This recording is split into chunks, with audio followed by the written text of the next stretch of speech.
కథలెన్నో చెప్పారు, కవితల్ని రాశారు, కాలాలు దాటారు, యుద్ధాలు చేశారు. ప్రేమలో తప్పు లేదు, ప్రేమలో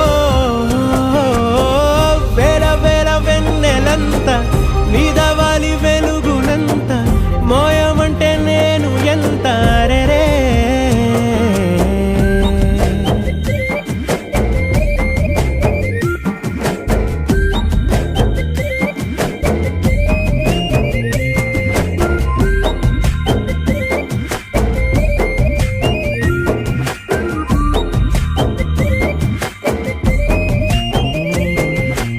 ఆకాశం తాకాలి అని ఉందా, నాతో రా చూపిస్తా